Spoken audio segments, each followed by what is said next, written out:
Okay, so in this tutorial, this may span for 2 tutorials. I'm not really sure yet. I'm going to go over just creating a simple walk cycle, how to really go about this. The name of the game here is reference.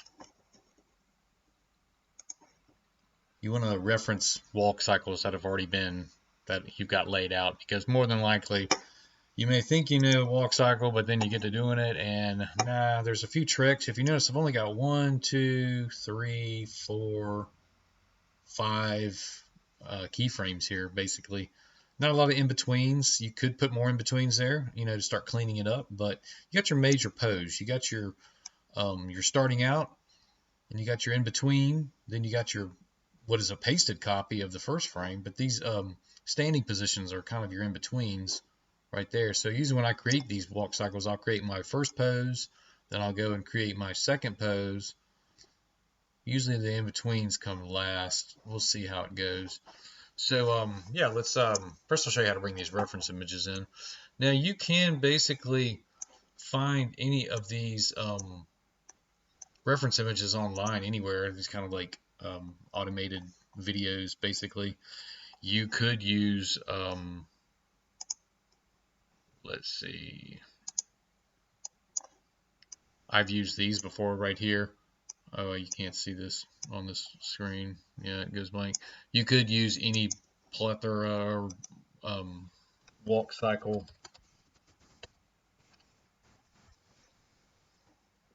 This is a good one right here because it kind of gives you the frame number too. Frame 1, frame 7, frame 10, and then all the in-betweens. I found this a little difficult because you got to kind of move the image, so it's sometimes just as easier to bring in these like videos. So once you rip these, or I'm not really supposed to say I rip these from YouTube, but I think they are downloadable. Yeah, how you can get these. You can usually find them anywhere. So to make sure I am in the right, acquire a reference video from somewhere. Once you have these, you're able to actually bring these videos into Maya. You can't bring movie files in. That's the thing. That's kind of what I need to show you. I think I covered this in a previous tutorial, but I'll kind of go real quick on how you do it. You're going to need to turn this video into a sequence, image sequence. In other words, here's the video playback that I downloaded. And when you convert these into a sequence, basically you need these like 001, 002, 003, because when you bring these in, then it'll play it as a movie file. Well, you can do that really easy with Adobe Media Encoder. Just bringing this in. Let's play back. Add to media queue. I have these as TIFF files. TIFF sequence. This is the big thing right here. You need to label it right. So whenever you first label it as walk.000 or walk.0. That way Maya will start to file them the correct way whenever it dumps your sequence. Now I'm not going to do it because I've already did it, but it needs to be labeled correctly right out of the gate. So you basically start walk.0, then it will 00, and it will say the first one is 1, and then the rest of them will be a sequence. Just make sure it's on TIFF sequence. I'm pretty sure I did a video on this. Let me check real quick so I can show you in the video.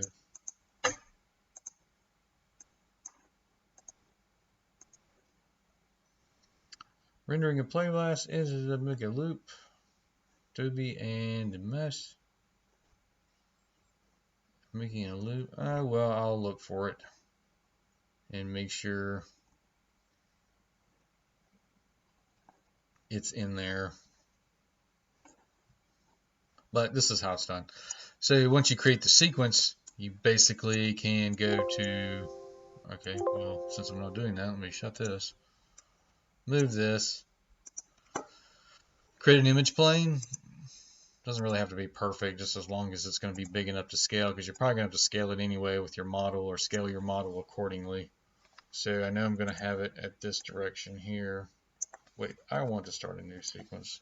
So let me use the other file. There we go. So I have my rig here in the 0 position.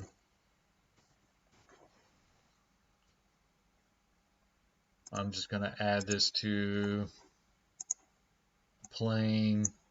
I know it's kind of a stretched image, so rotate this at 90.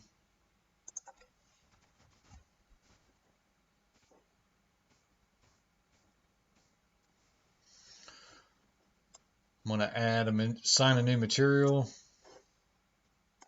It's just going to be a Lambert. I'm going to go over to my Lambert. I'm going to find the color clacker here. Go to File, Image Name. So desktop, a reference. Now this came in backwards, so you need to go to your first 000, so it'll read accordingly afterwards. So I'm going to open this up. So now there's this little button here, Use Image Sequence. There we go. Because if not, it's just going to show that first image. So if we press 5 or 6 on the board, let's expand our timeline out, because I do know this thing's going to run a few seconds. So now, and it shows you the frame basically, because each frame in the sequence is showing a frame there, but you actually plays with the playback whenever you have that use image sequence.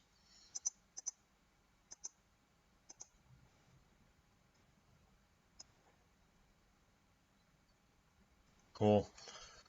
And that's how you do it. That's a good reference right there, because now what we're going to do basically is use these poses and make our character pose the same as this guy right here. I don't really like this one because it's actually kind of slow motion, but we can deal with that after we get the poses down. Basically, it's like stretching or squeezing all the keyframes together to get like a walk motion, because this is it's a slow motion walk. And that's all we need right there.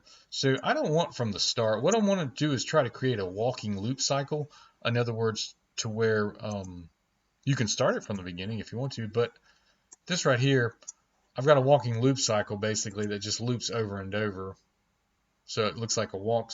He's walking constantly, sliding obviously, but I can actually take this and move this forward to make him walk, or maybe even put it to a motion path if I can get the motion path right.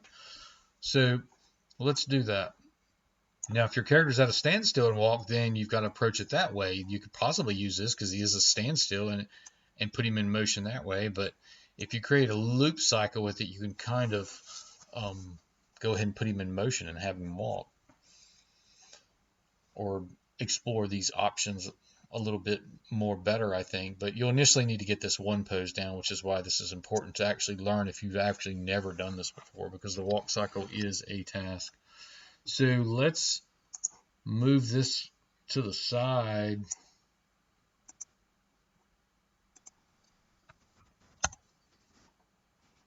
Wait.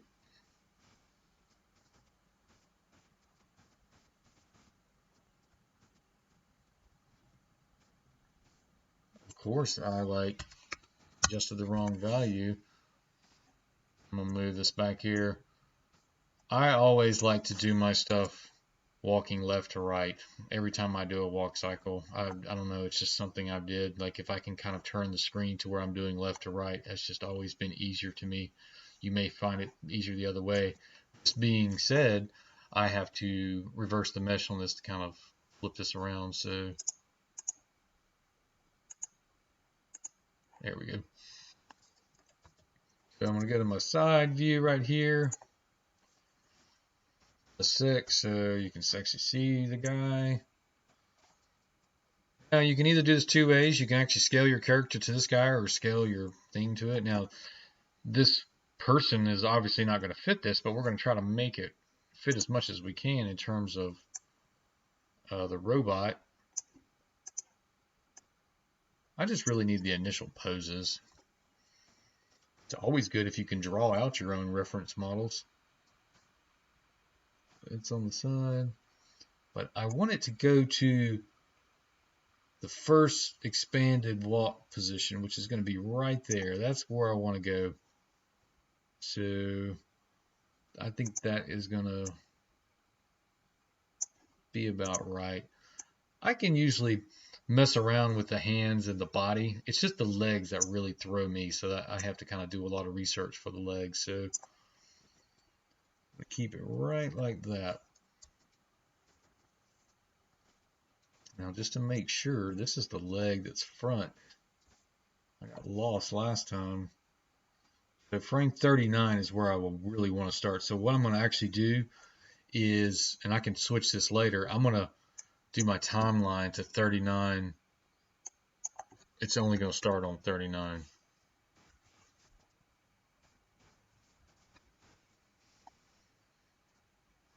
And where I'm going to end this walk cycle,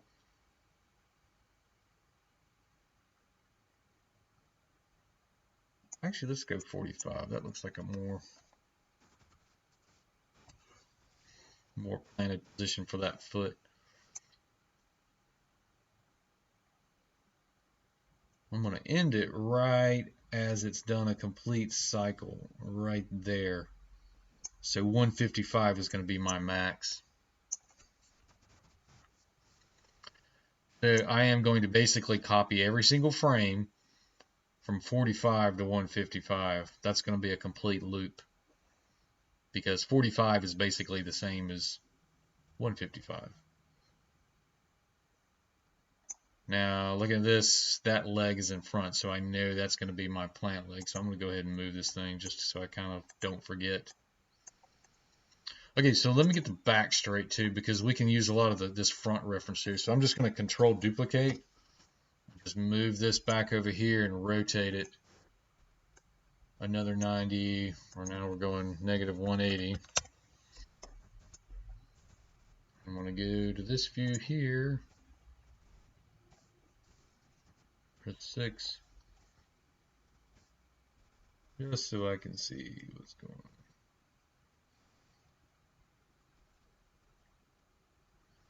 This is strictly reference, I think, with your arm swinging. So let's create a new layer, and let's put these things on.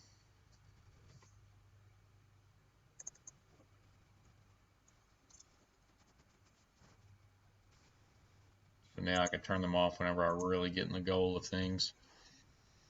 So now we're really basically ready to set up the legs.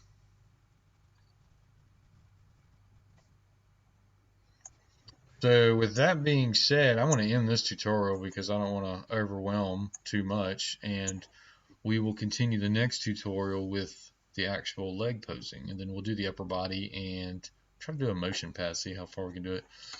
Oh, and if you're doing a run cycle, runs is going to be the same way. I mean, you can download run references. They're usually a little bit more extreme. Like this is just a regular athletic walk. Run cycles are going to be faster, obviously, but you can squeeze the frames together and make them fast. But the body positioning is usually a little different in terms of like the way everything's tilted. So just make sure you get the right reference when you bring it in. So I'll leave the link below for these other websites, for these reference sites. So okay, well, we'll see you in the next video. Thanks for watching.